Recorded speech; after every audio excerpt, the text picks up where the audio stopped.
friends, welcome back to my channel. My name is Casey, and today I'm going to be talking about the 10 things that I could never be influenced to buy by influencers, literally no matter how many times I saw them. And y'all, I saw them a lot. It's like every time I get on the internet, it just feels like a very big mall where everyone's trying to tell you should buy this, you should buy that, this is better than this is better than that, whatever. No matter what platform you get on, whether it's YouTube, Instagram, TikTok, Facebook, you're going to see continuous ads. Like, you just are. It's kind of insane. So today I thought I would talk about the top 10 things I see over and over again on literally every social media platform that I just feel like, no, I'm not buying it. So let's get right into the video. So the first thing that I could not be bothered to buy that influencers continuously mention are Stanley Cups. I don't get the hype with Stanley Cups as if they're new. Stanley Cups have been around for literal years. I don't know why people are acting like the Stanley Cup is just this new phenomenon. I think the cups were originally invented for people who had, like, correct me if I'm wrong, but like jobs where you had a lot of commuting or labor jobs, or you had a type of job where you worked outside and you needed something durable to keep your drink hot or cold all throughout the day. Don't get me wrong, Stanley Cups are great, but there's no reason for you to have 50 of them. There's no reason for them to have accessories. There's no reason for your Stanley Cup to have a backpack. Like, these are things that are currently happening with Stanley Cups, and I'm just like, what are we doing? Like, what are we doing? We've lost the plot. Like, what are we doing here? And so for me, I could never give in to the trend of getting a Stanley Cup because, for one, before this trend became popular, I never was interested in the Stanley Cup. It just was too big and too bulky for me. I work from home, like I mentioned, so I can literally just go downstairs, put water in a glass with some ice and drink it. And it especially was something that really grinded my gears when I saw so many people going crazy about Stanley Cups, people fighting in Targets over Stanley Cup releases, all these crazy things that were happening over a cup.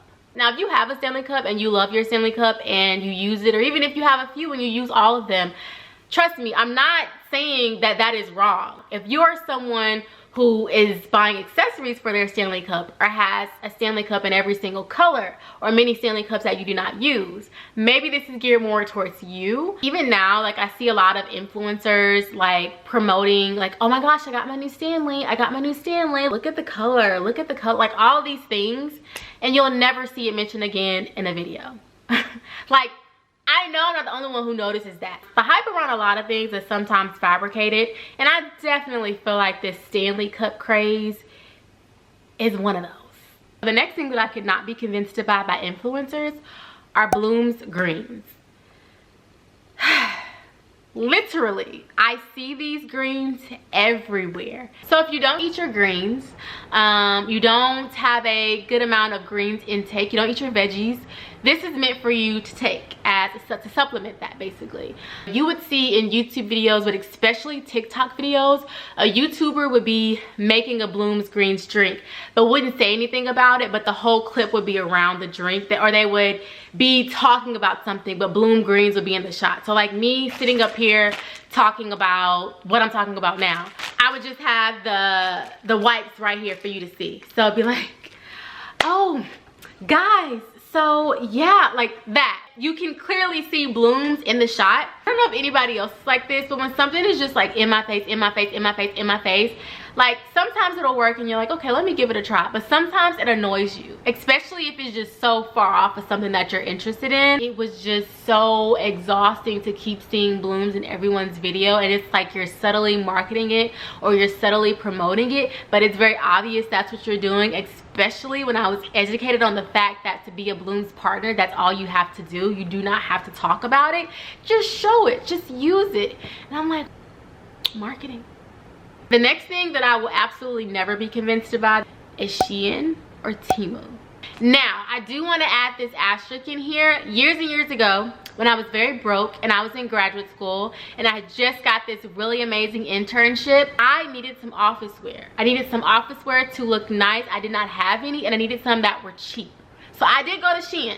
I'm not gonna lie, I have shopped on Sheen one time. Now, do I have those clothes today? Absolutely. Absolutely not, because after a couple of washes, it's like they started unraveling. It was very cheap material. The string started coming out. It started looking dingy. So it lasted me for the 2 months that I needed it to, until I got my, you know, started getting paid for my internship and was able to buy better quality things. But as far as me being like, I'm going to just have a Sheen's haul, like you see on so many platforms, you'll see these $500 Shein or Shein hauls, or these, you know, $1,000 Shein hauls, or you'll see people buying things from Temu like, oh, I spent $60 on all of this. I saw somewhere where Shein makes 1.2 million new styles a year. So now when I see it promoted and like everyone's like, oh my gosh, I got all these pieces from Shein or from Temu. Temu is so horrible. I seen somebody get a coffee bean presser for like 80 cents on Temu. It's cheap for the consumer, yes, but it's costing our environment so much. I'm not trying to be one of those people, but I don't think people realize like the earth is burning. It's getting hotter and hotter every year. Our landfills are just insane. A lot of things end up in the ocean, which breaks my heart. I'm not oblivious to the fact that there are people in the United States and worldwide who are financially strained, who buying from Shein for their children or for themselves is all that they can do. This is towards the overconsumption of these brands that is unnecessary. So that's what I'll say about Shein. Temu is rather new, and it just irks me. Temu really irks me. The next thing that influencers could never convince me to buy is anything from Lululemon. For me, it's more on the fact that I don't need to wear luxury gym wear or luxury athleisure wear to work out. I just don't. I think my friend told me her pair of Align leggings, I forgot the name, Align, I believe, yeah. I think she said they were $98, and I just thought, no. I like to feel good about myself when the workout is over, and that is the most important thing to me. I've never been one for the luxury gym wear, athleisure wear. I'm not about to run errands in $98 leggings. I'm just not about to. The next thing that I could never be convinced to buy that influencers continuously promote are these new LED face masks. Like the face mask, I'm gonna insert a picture, but they kind of like light up. The LED light therapy face mask, that's what they are called. So they have so many. I'm looking at one right now that is $469, $499, $395. It's promoted so much as like, oh, you need this. This is game changing. This is life changing. And how many times have we heard that? I've heard that about everything that I'm mentioning to you right now. I was even talking to my mom, and my mom had mentioned how she was hearing about it. And I was like, Mom, don't get it. Don't waste your time. Don't waste your time. Also, my grandmother can make homemade face masks, and they work amazing. Grandma's recipe is probably better. So I'm just gonna stick to that. So the next few items, which is plural because they all fall in the same category, that I could never be influenced to buy are protein shakes and vitamins. I look at this from a different angle when it comes to the vitamins that are promoted. My husband is a physician, and so I look at the things from how he mentions it to me. So for me, we were having this conversation, and I was telling him after I had my son, like, oh, I need this, and this, because everyone after they have a baby, they're taking these things. And he said, no, what you need to do is be tested and see what you are deficient in or what you need more of, and then you need to get those vitamins that are tailored to you, not someone else. There are a lot of people who I see are taking so many vitamins, and I'm not saying they don't need them, but I remember seeing a video on TikTok of this girl. She was taking ashwagandha, an iron vitamin, a gut health vitamin, 2 gut health vitamins. She was also taking a C probiotic on top of the 2 gut health vitamins she was taking. She did not like to drink water. She took all her pills, drank some type of beverage, and then she went to go fix her coffee. And I was thinking to myself, if you're taking any type of gut vitamins for bloating or digestive issues, you cannot take that vitamin and not also stop taking what is making you bloated or what may be causing you to have gut issues. Now, I'm not saying that milk caused that for her, but we all know dairy is inflammatory. And I was just thinking to myself, I wonder if she knows that if she's having these gut problems that require her to take these 3 pills, maybe she should stick away or stay away from inflammatory foods or beverages or caffeine as much. I'm not at all shaming this person. I'm just saying from what I observed, like let me just give you an example for myself. For me, I do take things for my gut health to keep it in check, but I also eliminated many things out of my diet that have the potential to cause my gut health to be in disarray, or cause me to be inflamed, or cause me to have digestive issues. So I'm also changing my lifestyle along with taking the vitamin. Does that make sense? So I'm not really just relying on the vitamin and nothing else, you know? And as far as protein is concerned, you see people putting protein in literally everything. It's not funny, but it is funny. It's kind of comical because it was like someone putting protein in their fufu. I was like, I don't even know what's happening here. I don't know. People are overdoing the protein situation, okay? They just are. Yeah. The next thing that I could never be influenced to get, that influencers seem to be like upticking in their promotion, is Botox. I don't think girls my age and younger need Botox. I just do not think that at all. I do know the other part of this, where there are people who, you know, have maybe health issues. Like if you have migraines, for instance, constant or heavy migraines, for instance, Botox is good for that, they say. Or it's another type of condition that you can have that Botox helps with. I forgot what it's called. But a lot of people that I see getting Botox does not have either of these issues. They're just interested in Botox, or they're like, Botox is the new thing. I just want to tell anybody who's watching this video, you're beautiful, you are amazing no matter how old you are. You don't need these things. And if you can't afford this, or if this is something that you've never thought about and now you see everyone doing it, you're thinking about it, you don't need it, boo. You don't need it, babes. Beauty standards in the West are very dangerous. They are very scary and unrealistic. We are all going to age, and we want to age gracefully. We want to age and we want to look good, but we're not going to be young forever. So it's unrealistic for us to expect to look young forever.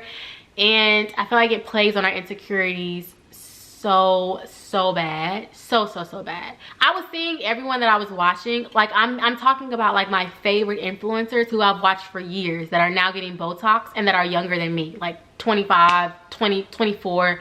And I'm just like, I can never get into this. I can never get into this. I can never get into this. I don't want my face to not have, you know, an expression. I want my face to have natural expressions. When I frown, I want the frown lines to show. I don't have to look perfect. You know what I mean?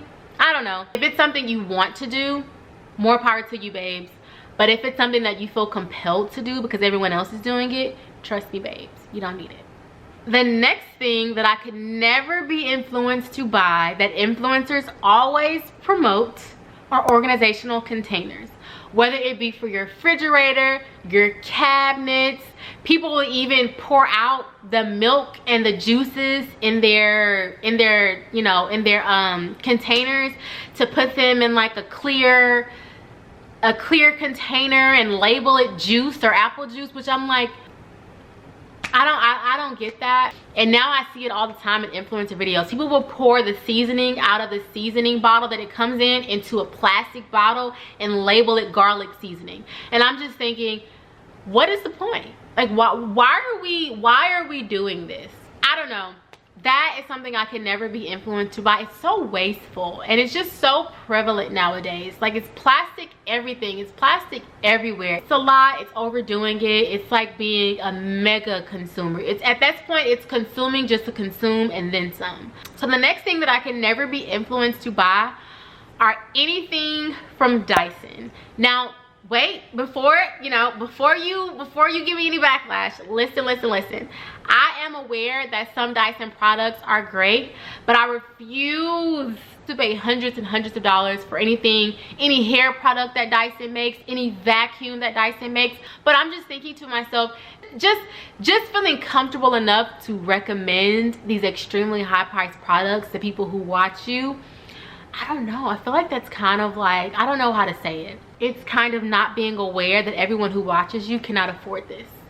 Like, they cannot. And then you see influencers with Dyson blow dryers, Dyson air wraps, Dyson vacuums. You see them with several different Dyson products, and I look up the prices and I'm like, this is insane. Like, this is actually insane. And they'll do, you know, the cute little ads in their videos for Dyson, and I'm like, oh, you're crazy to think that I would ever buy this, for one. And for two, the blow dryer that I've had for 5 years, that I got from Target, that was $100, works amazing. So that is all I have for this video, you guys. Feel free to let me know if there's anything that I mentioned that you actually do enjoy, even though you were influenced to buy it, or maybe you weren't. Or if there's something that you really disliked that you were influenced about that I mentioned. I'm so curious to know. But thank you guys so much for watching, and I'll see you guys in my next video. Bye bye.